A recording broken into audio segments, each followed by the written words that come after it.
Next topic of issue is in the name of Deputy McNamara, and it's the Minister for Finance, and it's on the topic of using the Finance Act as a blueprint for the regeneration of small towns and villages.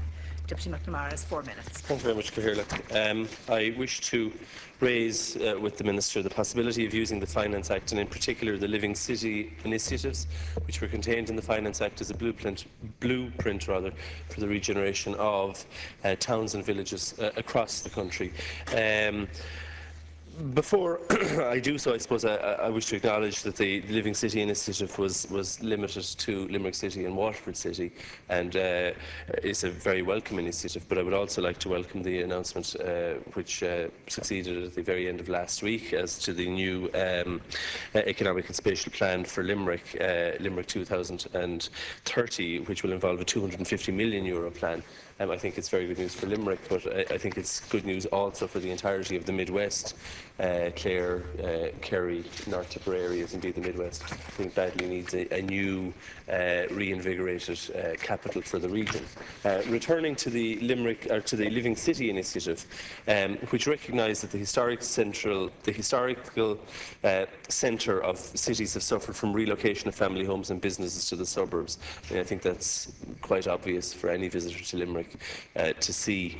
However, this neglect of city centres, which was exacerbated, I think, by the reckless planning which marked the Celtic Tiger, and indeed the decade which I suppose preceded the lift-off of the Tiger. But that sort of neglect and exodus of family homes and businesses from city centres isn't limited to cities. It's also quite evident in larger towns, and indeed sometimes smaller towns which were once historical market towns across the country. I'm going to focus on Clare because it's the constituency I know best, but I don't think it's a problem which is in any way unique to Clare. I think it's something that we see right across the country. You only have to barely leave Limerick on either road out to arrive at O'Brien's Bridge or Broadford, both of which are old historic villages which were, O'Brien's Bridge I suppose in particular was very much linked to the canal and transport, but since the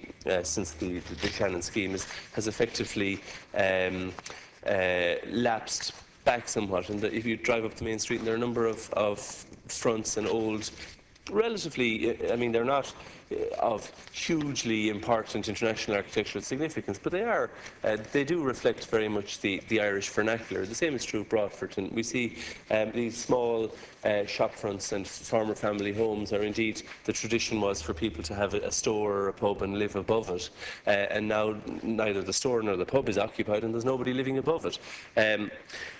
The same, as I say, is true right across the country now. That's not to say that these towns and villages have been sitting around doing nothing and watching the decay continue without seeking to arrest it. There are in Clare, as I presume right across the country, a number of important innovations taking place now, plans taking place where communities are seeking to address their problems and sort of to fight back, to give life again to their town centres. In Kilkee, there's a recently published draft of a town improvement and economic development plan 2013 to 2024. Killaloo has just published a tidy towns and environmental improvement strategy. Scariff likewise.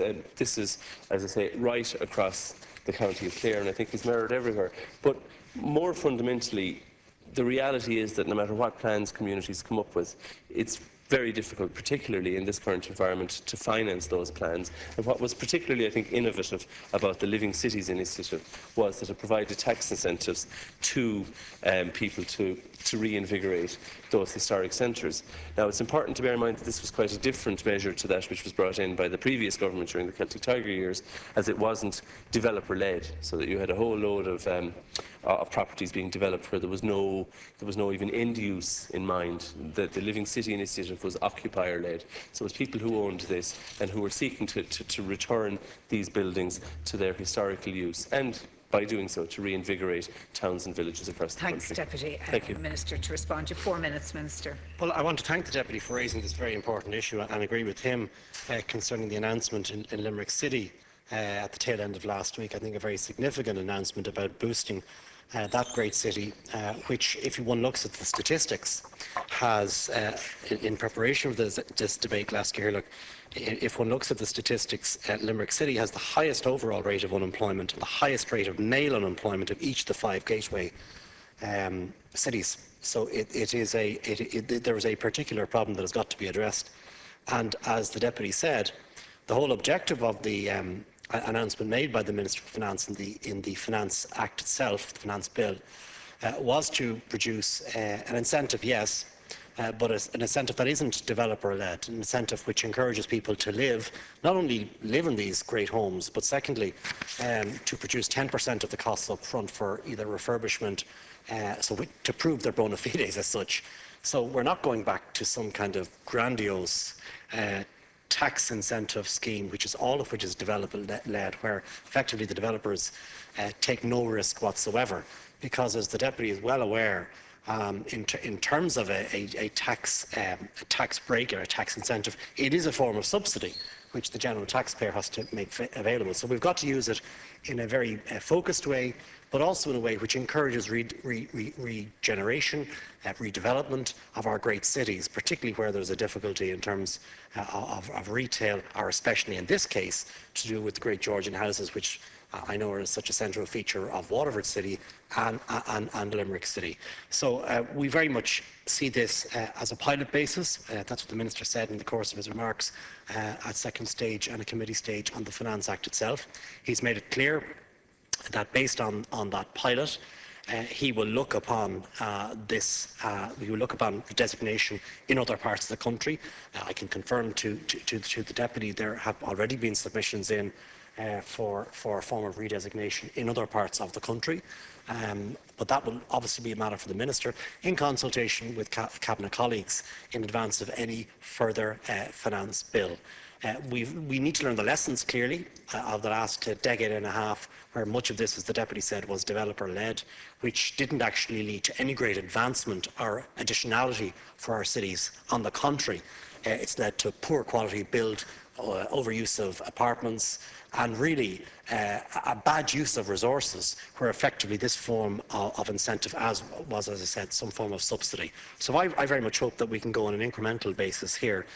Whether this would extend to other areas, as the Deputies referred to, is obviously, as I said, a matter for the Minister for Finance, but we will have an open mind about this. It will be reviewed on a constant basis in terms of the finance bill itself. And finally, can I say this? My understanding is that PUBL, which is the state agency, which has responsibility in terms of building up capacity in local communities and setting out statistics about the level of deprivation. I think there's a very clear scoring methodology behind PUBL's work, which sets deprivation on a myriad of measurements.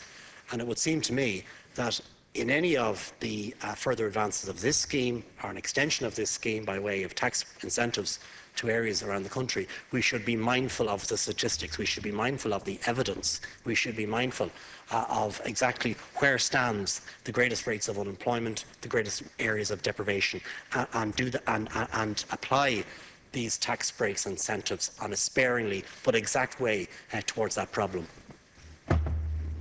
Supplemental. Yeah, thank you very much. No, I'm rather glad you didn't, given the content of the prepared speech. But what I'm not in any way advocating is a return to Section 23, and I do note that the department might very well have concerns about that. I think many people would, because a return of Section 23 would merely be to go back to what was wrong, with having learned nothing from the past. But what was introduced in the Living Cities initiative was very targeted, as the Minister said. It wasn't a blanket scheme; it was quite targeted. And Minister, you discussed the Great Georgian Homes of Ireland, but I mean, in addition to the Great Georgian Homes, there were the market houses, or the merchant homes, the merchant houses, which marked every town and village in the country, and which have now fallen into decay, and they are a very important part of the streetscape of practically every town and village in the country. And they usually have very fine slate roofs, fine slates which are now in many instances falling off those roofs and posing a danger to passers-by. So I very much welcome the Minister's sort of proposal that deprivation and objective criteria be put in place. But there's another criterion, and that's heritage value, architectural heritage, historical heritage. And I mean, every local authority in Ireland has a heritage officer, indeed a heritage section in many instances. They all have they all have architects now.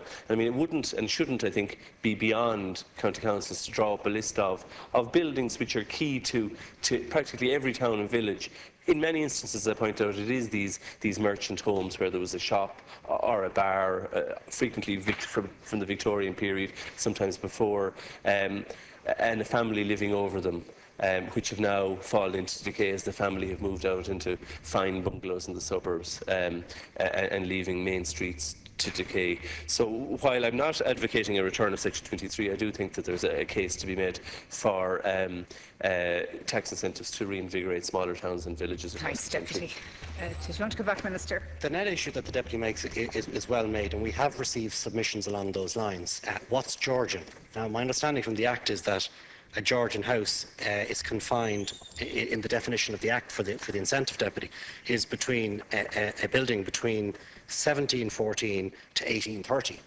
Now, you could argue that your market house, which was a centre of commerce in that period of time, might well fall into that. And as I said, we have received submissions from interested parties. Could that be extended, the Georgian house concept, to things like the Deputy said, such as market buildings, if they fall within that period? The Minister is looking at this. He's an open mind about this. Needless to say, he doesn't want, without paraphrasing him here, he doesn't want to extend it so broadly across the country as to allow the kind of nonsense that we saw in the past, which we don't want to go back to. But equally, if there is a broader definition and a broader understanding of that definition, which could help regeneration in the areas which the deputies refer to in market towns especially, which have a huge historical and cultural resonance, as we know, then that's something he will look at. He's an open mind about this, and in my querying of this issue before I came to the House, I understand we have received suggestions along these lines, and he will look at it accordingly.